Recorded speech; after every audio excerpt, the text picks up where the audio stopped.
Mas eu disse às pessoas que se você levar cartaz em inglês, eu vou fazer chegar diretamente à Casa Branca. E a promessa foi cumprida. Não somente eu enviei diretamente para a assessoria do presidente Trump, mas ontem eu consegui incluir essas imagens no programa do Matt Gaetz. OLAVOEDOCARVALHO, melhor canal de corte do YouTube. Ei, se você gosta do que eu faço, pensa nisso. Esse conteúdo só existe porque tem gente ajudando a manter. Com pouco mais de $5 por mês, você também pode contribuir. Acesse www.paulofigueiredoshow.com/apoia, use o cupom da descrição e já fica o meu obrigado. É igual o caso do processo, o Alexandre me citar no vídeo no YouTube. Aí vem um advogado e fala, não, baixa o tom agora. O que baixa o tom, meu filho? Você acha que se eu parar de falar do Supremo Tribunal Federal, o Alexandre vai magicamente se tornar bonzinho para o mundo inteiro? Porque é assim que pensa o entorno do presidente Bolsonaro, é assim que o pessoal age. E sempre ficava aquela ameaça, senão ele vai preso, senão ele vai preso, daqui a pouco ele vai preso. Ah, que coisa! Aí faz piada, chamando o Alexandre para ser vice. Aí como é que vai mobilizar as pessoas? Se você não consegue mostrar a sua indignação para as pessoas, como é que você vai cobrar que as pessoas troquem o almoço de domingo de família ou o jogo do Mundial de Clubes para ir para a Avenida Paulista? Se nem o cara que está sofrendo está indignado, como é que as pessoas de fora vão estar indignadas para ir a ponto de ir às ruas? Então essa aqui é a grande dificuldade. Você tem uma saturação, né? Já que já tem uma manifestação até há pouco tempo, o povo não tem uma razão nova e as pessoas não têm essa indignação porque não há razão. Vocês não conseguem demonstrar o absurdo. O julgamento do presidente Bolsonaro é o mais absurdo da história do Brasil. Não tem. Ah, não teve divulgação. É, de fato, a PL não tem liderança de cima para baixo. O presidente não consegue pegar as pessoas do próprio partido e botá-las fazerem uma divulgação decente. Isso é outra história. Pelo menos a próxima manifestação está marcada para o dia 7 de setembro. E eu acho que dá um tempinho, e eu acho que dá para ser uma manifestação maior. Uma data melhor, costuma ser uma data de manifestações históricas e tal. E infelizmente, o que tudo indica é que o presidente Bolsonaro vai estar, talvez, já condenado. Ou muito próximo disso, ou vai estar ali na proximidade. O que, em termos de manifestação, é bom para trazer, é péssimo para ele, mas é bom para trazer um fato novo que gere, sim, de indignação e tire as pessoas de casa. Mas melhora muito se o presidente e a defesa acordarem para a realidade e passarem a expor o que está acontecendo.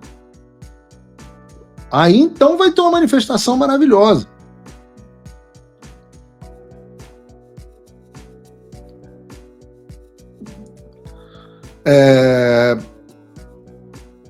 Eu não vou nem entrar aqui no assunto do discurso, isso devia estar na parte dos discursos, o discurso do presidente, onde ele fala, a Folha de São Paulo, ele fala que queria um congresso mais forte, e a Folha de São Paulo diz que ele estava... Eu até falei com a jornalista da Folha hoje. Não, o presidente está criando um poder paralelo. Eu falei para ela, vocês descobriram um negócio louco. Vocês descobriram uma coisa louca chamada república. Onde você tem um poder e você tem outro poder paralelo e um outro poder, são 3. Imagina que coisa louca. O presidente querendo congresso. Imagina que coisa assim. Um negócio chamado república.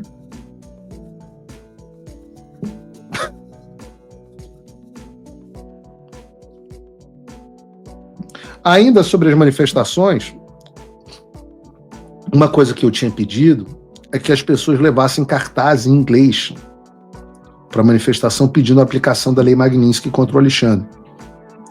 O meu post no X teve centenas de milhares de visualizações, mas pouca gente levou esses cartazes, por medo, ou seja lá pelo que for. Mas eu disse às pessoas que se você levar cartaz em inglês, eu vou fazer chegar diretamente à Casa Branca. E a promessa foi cumprida.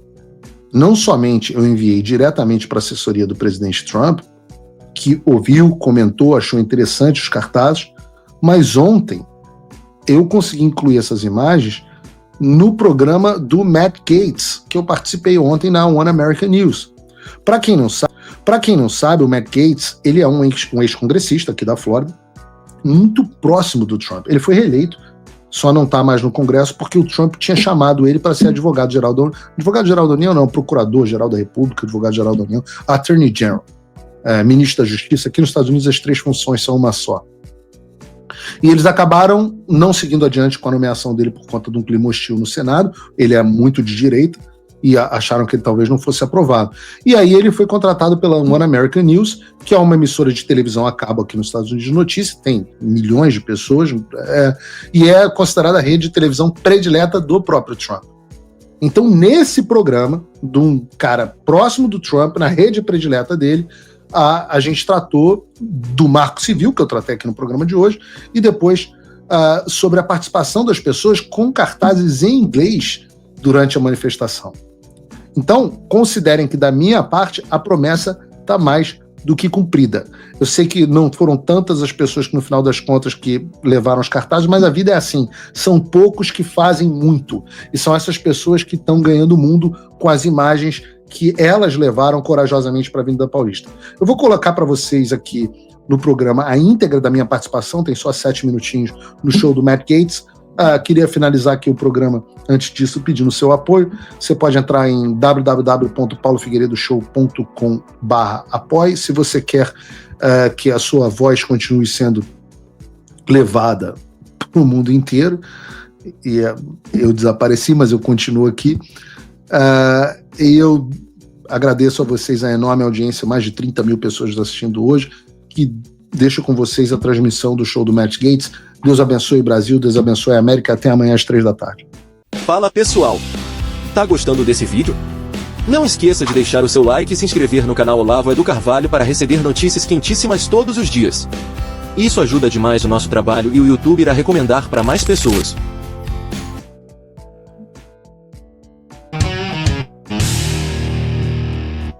Brazil. It's one of the top 20 economies in the world.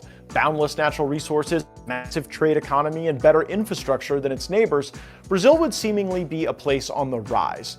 But one thing can decimate a nation's prospects for a brighter future: erosion of the rule of law, and that's happening in Brazil. We've seen judges try to arrest Elon Musk for creating the rail for free speech. We saw Truth Social and Rumble, two avowed free speech platforms, sue in U.S. federal court to stop enforcement actions in Brazil. And late last week, there was also a decision out of the Brazilian Federal Supreme Court to hold media companies liable for content that violates privacy, even before there's a request for that content to be removed. But the most insane thing happening to the rule of law in Brazil involves their elections. Their popular candidate for president in the upcoming election is former President Jair Bolsonaro. If he were allowed to stand for election, he would return to power. Does that sound familiar? Kind of the same arc of history we've seen in the United States. But the Supreme Court has determined that Jair Bolsonaro is ineligible to run for president because they claim he organized a coup. Does this sound familiar? The problem for those making the allegations against Bolsonaro is that he was at Disney World during this alleged coup operation. Still too early to tell whether Mickey, Minnie, and Goofy were accomplices. But the people of Brazil are understandably upset that they don't get to select a candidate of their choosing. Tens of thousands rallied in the streets over the weekend. And we will win! We will victorious! We will give back freedom to our country! Thanks for our great leader, Bolsonaro! That's the message to the world! Make Brazil great again! Joining us now, host of the Paulo Figueiredo Show and geopolitical expert, Paulo Figueiredo. So, Paulo, we have what's going on in the streets of Brazil, and then we have what's going on in the courts. Let's start with the courts. What decisions are coming out that are going to affect free speech that you're watching closely? Oh, Matt, thanks for having me, but it actually happened last Friday. It was a disaster, and people don't grasp the magnitude of what just happened. The world's just second largest social media market, which is Brazil, has implemented a censorship regime that's comparable only to China. We're having decisions with several problematic parts, but the first, social media platforms are now required to proactively remove content labeled as hate speech or anti-democratic speech. even though there's no legal definition of either term. So in practice, anything you criticize the Supreme Court or the socialist government can be considered anti-democratic. And, Brazil has a lot of courts, so without a clear standard, any judge in Brazil can classify a content this way, and to avoid the risk, the platforms will resort to strict preemptive censorship. And also, if platforms receive an extrajudicial notice and fail to remove content, such as defamation or slander, and a court lays rules against it, well, they will be held jointly liable. And this means the platforms must now function as internal courts, evaluating the merit of every complaint. So in practice, they will adopt a low threshold and remove questionable content preemptively. So left-wing advocacy groups, already well-organized, they will exploit the system and issue mass extrajudicial notice. So this is pretty much what they created, was a para-state censorship regime that bypasses any form of popular electoral accountability. They pretty much outsource censorship, which is brilliant. We've seen that in the United States. We saw the Biden administration have a very heavy hand in censoring true information about vaccine side effects during the coronavirus pandemic. And then social media companies said, well, because we are feeling this pressure from the government, we are going to take down stuff that is true. We're going to take down stuff that is a joke or irony or humor in some way. And so are you saying now that social media companies will likely discriminate against conservative viewpoints or pro-Bolsonaro viewpoints or anything that is anti-government with the sword of Damocles of this judicial determination hanging over them? Yes, because they lost what in the United States equivalent of the Section 230. So if you can be liable, and if the government labels anything that's anti-government as hate speech or an attack to government institutions and therefore anti-democratic, what you do is pretty much come up with an algorithm that will prevent these type of contents to be published. And it's not only their original idea. Like you said, it was used in the United States, but last week, the Justice of the Brazilian Supreme Court, they were speaking at a Pointer Institute, an international fact-checking network event in Brazil. So there's no doubt this is being promoted as a global framework. So it's a stepping stone for something identical in Europe, in Canada, and that's it. If Brazil's the second largest market, Europe is the third, and Canada is big as well. If these countries implement these types of censorship, free speech in the West is done. And after all, you got to remember that, Matt, it's impossible to fully jail offense terms of service. So if an algorithm is implemented to do something in Brazil, it will do a pretty similar job in the United States. So what they're doing, they're trying to circumvent the First Amendment to censor anyone globally. Do you think the social media companies will push back, or are they just going to go into a regime of compliance with this? They have been complying. I mean, they're actually at fault since the beginning, because the leverage they have in Brazil is immense. Imagine if Google or if Meta just say, well, if this happens, we'll leave Brazil, they will be able to Is that what they should get do? rid of Moraes.